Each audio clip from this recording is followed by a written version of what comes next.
অন্নপূর্ণা যোজনার জুন মাসের টাকা অনেকেরই অ্যাকাউন্টে ক্রেডিট হওয়া শুরু হয়ে গেছে। এখনো অনেকের অ্যাকাউন্টে অন্নপূর্ণা যোজনার টাকা ক্রেডিট হয়নি বা অনেকের এখনো এসএমএস আসেনি।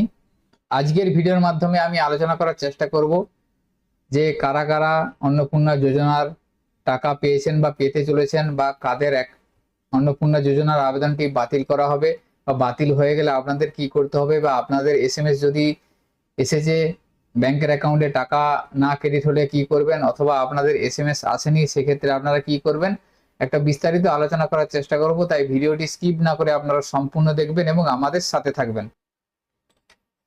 অন্নপূর্ণা যোজনার টাকা না ঢোকার কারণ এবং করণীয় কি, সর্বপ্রথম জানতে হবে যে যাদের অন্নপূর্ণা যোজনার টাকা এখনো ঢোকেনি তাদের কি কারণে অন্নপূর্ণা যোজনার টাকা ঢোকেনি সেটা আপনাদেরকে বের করতে হবে। যেহেতু স্ট্যাটাস দেখা যাচ্ছে না, সেজন্য আপনারা অনলাইনে চেক করতে পারবেন না যে আপনাদের কি কারণে টাকা ঢোকেনি।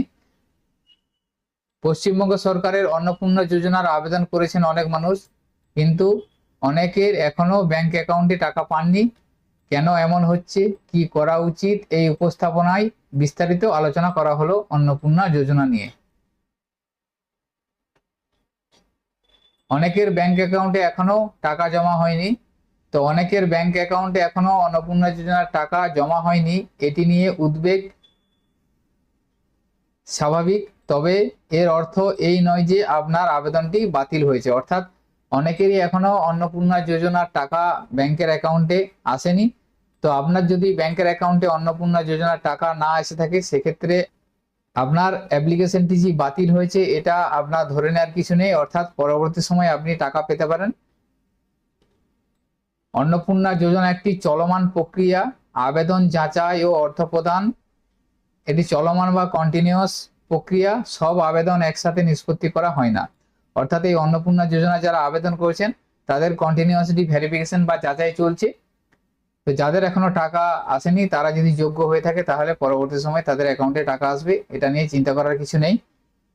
ধাপে ধাপে প্রদান করা হচ্ছে, যাচাইয়ের পর আবেদন পর্যায়ক্রমে যাচাই করা হচ্ছে এবং সময়সীমা ভিন্ন হতে পারে।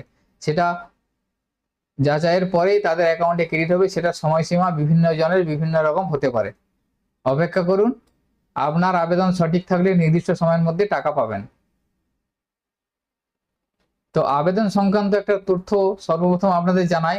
অন্নপূর্ণা যোজনায় মোট কতজন আবেদন করেছেন, কতজন যোগ্য হিসেবে চিহ্নিত হয়েছে তার নিচে বিস্তারিত দেওয়া হলো। এখানে দেখুন টোটাল 1,60,00,000 আবেদনকারী রাজ্যে মোট অন্নপূর্ণা যোজনায় আবেদন করেছেন।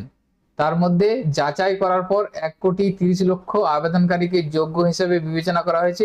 ভেরিফিকেশন হয়ে যাওয়ার পর 1,30,00,000 আবেদনকারীকে যোগ্য হিসাবে বিবেচনা করা হয়েছে। এই 1,30,00,000 আবেদনকারীর অ্যাকাউন্টে অন্নপূর্ণা যোজনার টাকা সেন্ড করার প্রক্রিয়া শুরু হয়ে গেছে এবং 26 লক্ষ আবেদনকারীর আবেদন বাতিল করা হয়েছে। যাচাইয়ের শেষে এই 26 লক্ষ আবেদনকারী বাদ পড়েছে। বিভিন্ন রকম কারণের জন্য এই আবেদনকারীকে বাতিল বা রিজেক্টেড করা হয়েছে, সেটা আমরা ভিডিওর মাধ্যমেই জানাবো আপনাদের কোন কোন কারণের জন্য রিজেক্ট হতে পারে, বা এই 26 লক্ষ লিস্টের মধ্যে কাদের কাদের নাম আসতে পারে সেটা আপনারা জানতে পারবেন। তো আপনাদের জানতে হবে অনলাইন এবং অফলাইন আবেদনের মধ্যে পার্থক্য কি আছে। তো এখানে বলে রাখি, আপনারা যারা অনলাইনে আবেদন করছেন তাদের টাকা আগে ক্রেডিট হচ্ছে, অর্থাৎ যারা এখনো ফর্ম ফিল আপ করে জমা দিয়েছেন অনলাইনে করেননি তাদের টাকা হয়তো অনেকে পেয়েছেন বা বেশিরভাগ এখনো পায়নি। অনলাইনে যারা আবেদন করেছেন তাদের বেশি সংখ্যক বেনিফিশিয়ারি তাদের অন্নপূর্ণা যোজনার টাকা পেয়ে গেছেন। তো অনলাইন এবং অফলাইনে যে পার্থক্য, সেই পার্থক্যটা সর্বপ্রথম বুঝতে হবে। অনলাইনে যারা আবেদন করেছেন তারা তুলনামূলক আগে টাকা পাচ্ছেন। আবেদনের পদ্ধতি অনুযায়ী যাচাই ও পেমেন্ট সময়সীমা ভিন্ন। অনলাইনে যারা আবেদন করেছেন তাদের তথ্য সরাসরি পোর্টালে জমা হয়েছে, দ্রুত ডিজিটাইজ করা হয়েছে এবং দ্রুত পেমেন্ট প্রক্রিয়াও শুরু হয়েছে। অগ্রাধিকারে টাকা পাওয়া যায়, অর্থাৎ যারা অনলাইনে আবেদন করেছেন তাদের দ্রুততার সাথে সমস্ত বিষয়টা সমাপ্ত হওয়ার কারণে অনলাইনে যারা করেছেন তারা আগে টাকাটা পাচ্ছেন এবং অফলাইনের ক্ষেত্রে কিছুটা দেরি হচ্ছে বা পরবর্তী সময় আপনারা পেয়ে যাবেন। তো অনলাইনে এটাই সুবিধা, আপনারা সরাসরি অনলাইনে যখন এন্ট্রি করছেন পোর্টালে এন্ট্রি হয়ে যাচ্ছে এবং তারপরে ডিজিটাইজ অটোমেটিক হয়ে যাচ্ছে।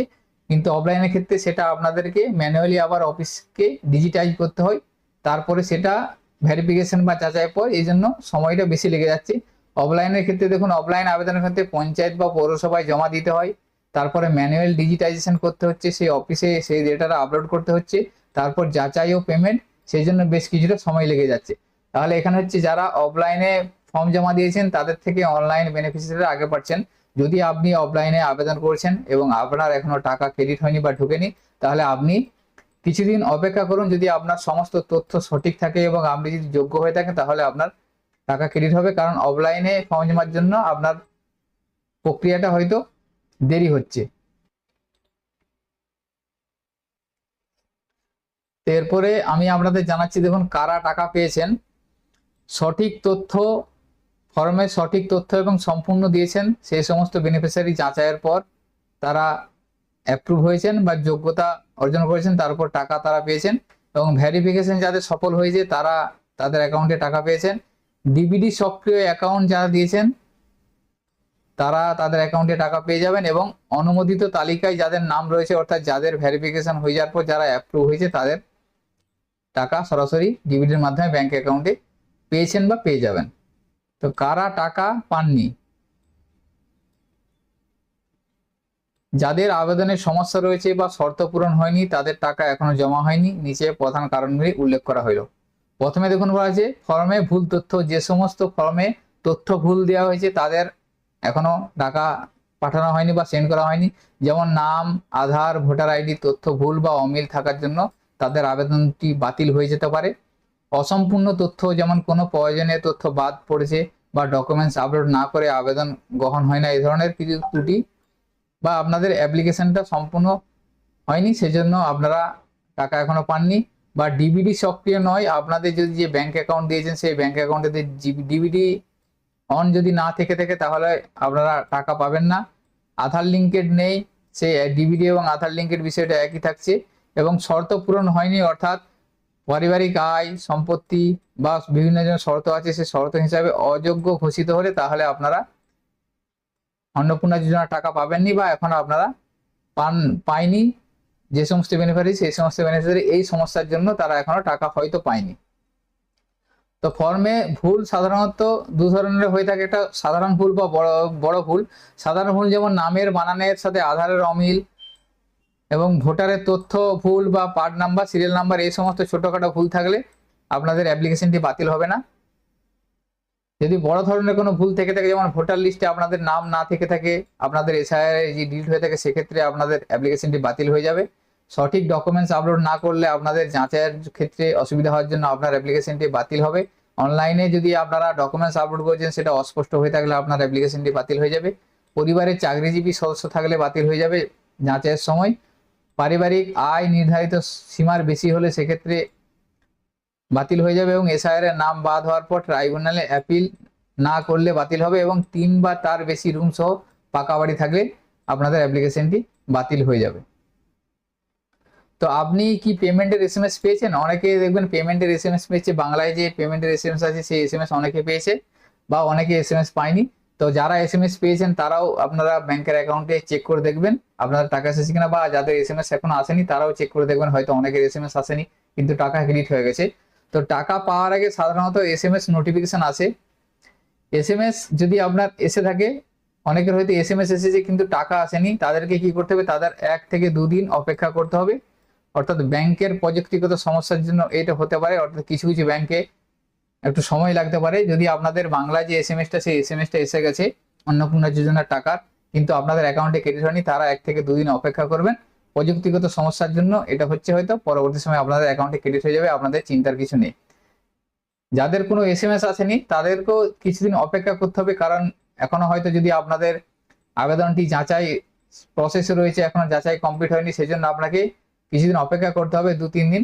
তারপরে যদি আপনাদের টাকা না ঢোকে, গ্রামাঞ্চলের ক্ষেত্রে আপনারা বিডিও অফিস এবং শহরাঞ্চলের ক্ষেত্রে আপনারা এসডি অফিসে যোগাযোগ করবেন। যোগাযোগ করার পর সেখানে আপনার ফর্মের স্ট্যাটাসটা জানতে পারবেন। অর্থাৎ আপনারা অনলাইনে জানতে পারবেন না, আপনাদের যদি কোনো এসএমএস না আসে বা আপনারা দেখলেন 2-3 দিন অপেক্ষা করলেন তা সত্ত্বেও কোনো এসএমএস এলো না এবং আপনাদের অ্যাকাউন্টে টাকা ক্রেডিট হয়নি, সেক্ষেত্রে আপনাদেরকে বিডিও অফিস বা এসডি অফিসে গিয়ে আপনাদের অ্যাকাউন্টের স্ট্যাটাসটা জানতে হবে, যে আপনাদের আবেদনটা কি পর্যায়ে আছে, যে বাতিল হয়েছে কিনা সেটা আপনারা ওখান থেকে জানতে পারবেন। তো বিডিও অফিস বা এসডি অফিস আপনাদেরকে কি নিয়ে যেতে হবে? আপনাদেরকে এই তথ্য যাচাইয়ের জন্য বিডিও অফিস বা এসডি অফিসের অ্যাপ্লিকেশন নাম্বারটা নিয়ে যেতে হবে। যেটা আপনারা অনলাইনে আবেদন করে থাকেন তাহলে আপনাদের অ্যাপ্লিকেশন নাম্বার থাকবে। অফলাইনে আবেদন করলে অ্যাকনলেজমেন্ট যে স্লিপ, সেই স্লিপটা আপনারা বা রিসিপ্টটা নিয়ে যাবেন, এবং সাথে আধার কার্ড নিয়ে যাবেন এবং ব্যাংকের পাসবই নিয়ে যাবেন ডিবিডি সক্রিয়তা চেক করার জন্য। এবং অফিসে গিয়ে আপনারা কি জানতে চাইবেন? আপনারা অফিসে গিয়ে জানবেন যে আপনাদের আবেদনটি অনুমোদিত হয়েছে কিনা, বা কোনো তথ্য ভুল আছে কিনা, বা যদি ভুল থেকে থাকে তাহলে কিভাবে সংশোধন করবেন। এই তিনটে বিষয়ই আপনারা নিশ্চিত হয়ে যাবেন।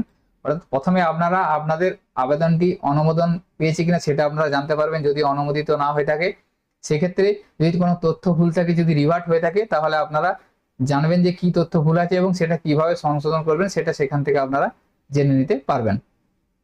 এবং গুরুত্বপূর্ণ তথ্য ও যোগাযোগ। তো আপনার কি করণীয়? আপনি যদি যোগ্য হয়ে থাকেন তাহলে ভুল থাকলে সংশোধন করলে পরবর্তীতে টাকা পেয়ে যাবেন। যদি আপনি যোগ্য হয়ে থাকেন অথবা আপনার অ্যাপ্লিকেশনটায় সামান্যতম ভুল আছে কিন্তু সেটা সংশোধন করলে পরবর্তীতে আপনি টাকা পেয়ে যাবেন, এটা চিন্তার কিছু নেই। আপনার আবেদন সঠিক থাকলে এবং যোগ্য হওয়া সত্ত্বেও টাকা না পেলে আপনাকে অভিযোগ আপনি জানাতে পারেন। আপনারা এই অভিযোগ বা হেল্পলাইন নাম্বারটা দেখতে পাচ্ছেন, আপনার সরকার আপনার পাশে, এই নাম্বারে আপনারা কল করে আপনাদের সমস্যা জানাতে পারেন, সেক্ষেত্রে আপনারা সমাধান পেতে পারেন। ভুল থাকলে, যদি আপনাদের অ্যাপ্লিকেশন ভুল থাকে তাহলে সংশোধন করুন, টাকা পাবেন। আর সঠিক থাকলে এই নাম্বারে আপনারা অভিযোগ জানাতে পারেন। এছাড়াও আপনারা এসডিও বা বিডিও অফিসে গিয়ে আপনারা সেটা দেখতে পাবেন যে আপনার অ্যাপ্লিকেশন সঠিক, বা সেখান থেকে আপনারা জানতে পারবেন যে আপনাদের কেন টাকা আসছে না বা আপনারা কতদিনের মধ্যে টাকা পেতে পারেন সেটা আপনারা জেনে নিতে পারবেন। তো আজকের ভিডিওতে এই ইনফরমেশনটি আপনাদের সাথে শেয়ার করার ছিল। সকলের সুবিধার্থে ভিডিওটি শেয়ার করবেন। সকলে ভালো থাকবেন, সুস্থ থাকবেন। ধন্যবাদ।